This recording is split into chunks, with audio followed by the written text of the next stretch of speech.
Hi guys, welcome back to my channel. Today I wanted to share with you a little bit of a homestead update, share with you what we have going on here right now.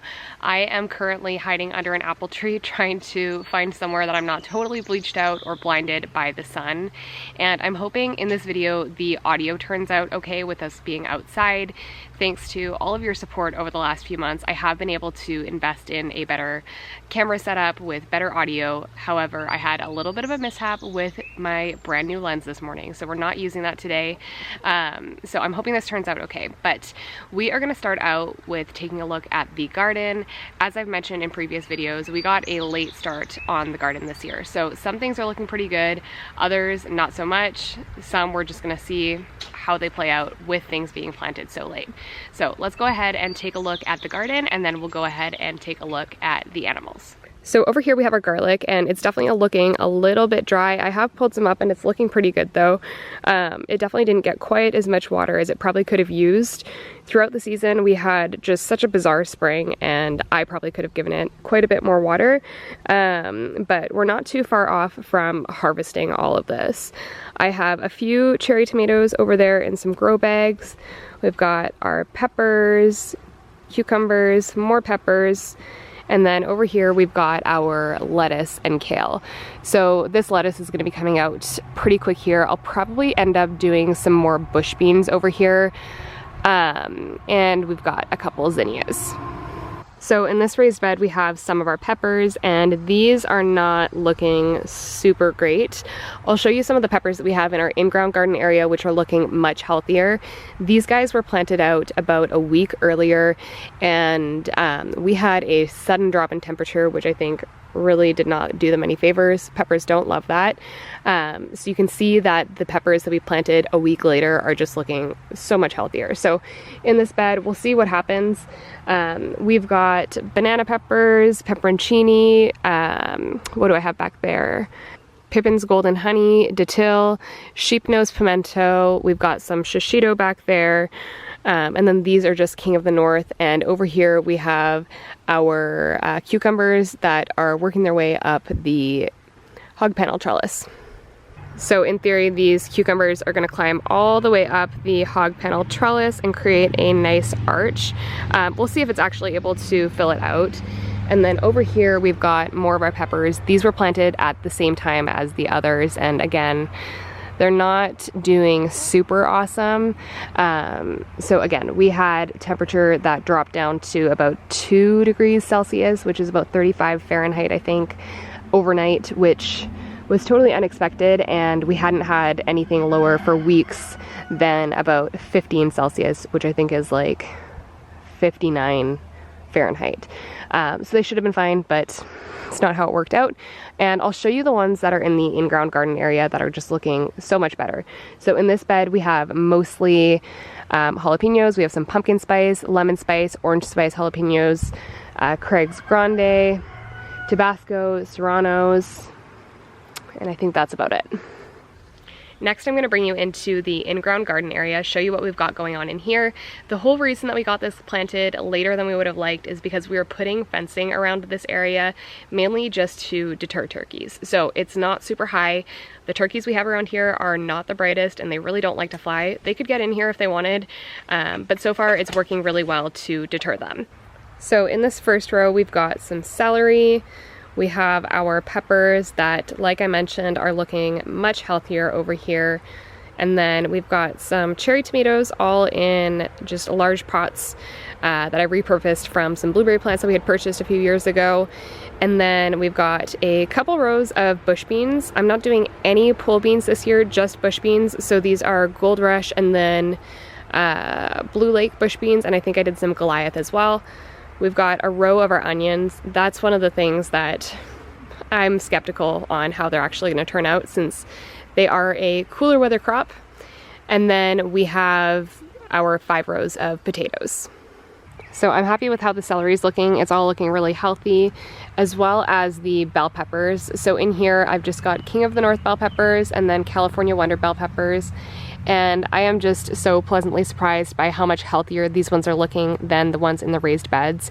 Usually it's the opposite, but I did do quite a bit to amend the soil in here this year, so I'm pleasantly surprised on that. With the fencing that we decided to use, it does shade out the garden just a little bit, so that's kind of why we decided to put the path on this side.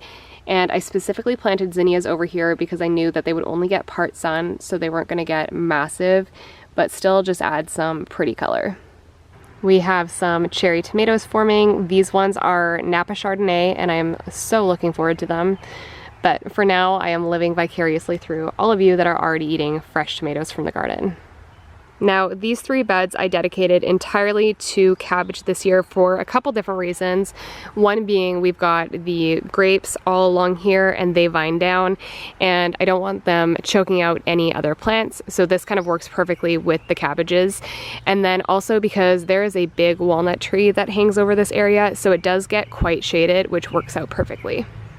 This year we tilled up a couple more rows for tomatoes. We'll have closer to 40 tomato plants this year, which I'm really looking forward to.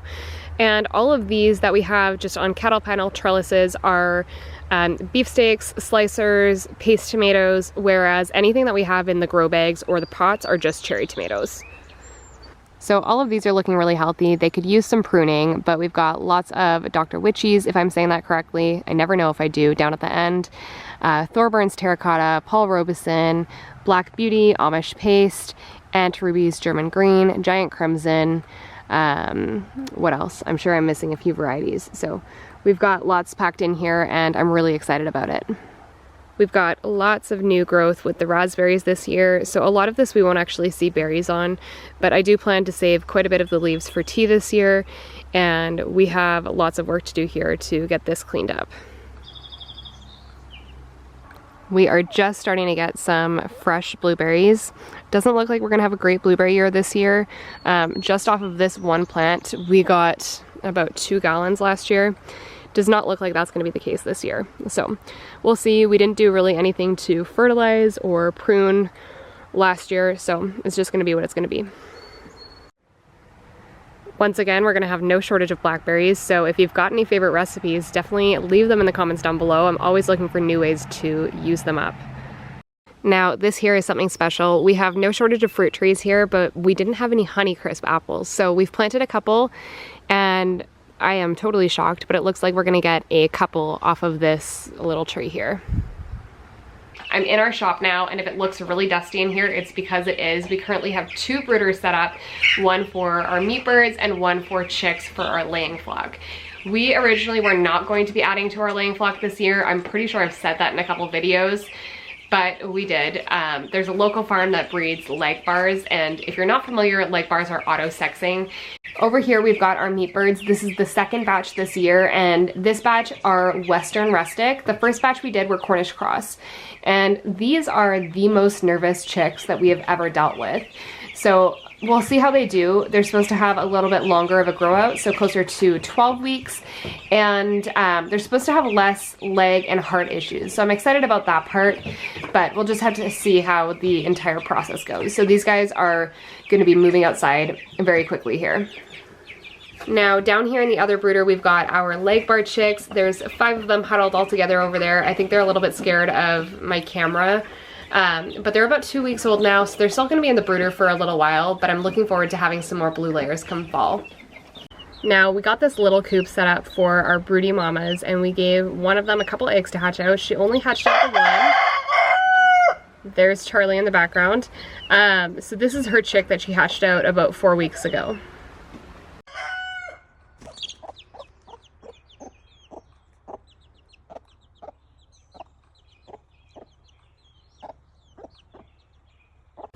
We had 2 of 3 hives survive winter, which is what we were expecting. We had 1 hive that was just weak right off the bat when we got it last year, so we knew it was not going to make it through winter. I would have been totally shocked if it had. But last year we only harvested honey from 2 of 3 hives, and we had plenty. So we're happy with this. Maybe next year we'll add another, but for now 2 is plenty. Now back here we have the addition that I am most excited about.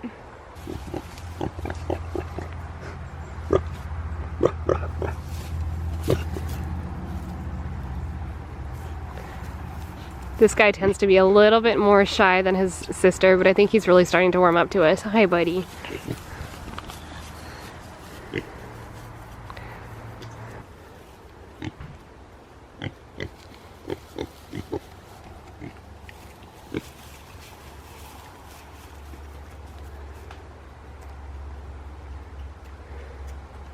So we are raising 2 pigs this year. They are a Berkshire Tamworth cross, about 9 weeks old at this point.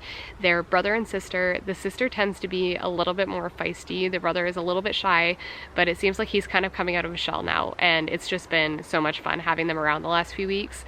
We are raising them for meat. I know everyone says don't get attached to them, but I like to kind of feel connected like that. I'm excited about raising them for meat. A lot of times when I say that, people don't understand it, and it's usually people that do consume animal products. It's not easy, and I don't think it's supposed to be, but when I say I'm excited about it, I'm excited to raise animals and treat them respectfully, give them lots of room to graze, lots of room to roam, and feed them high quality feed. So that's what we're doing. Lots of exciting things happening around here, and I'm excited to share more of it with you. Thank you guys for watching, and we'll see you in the next video.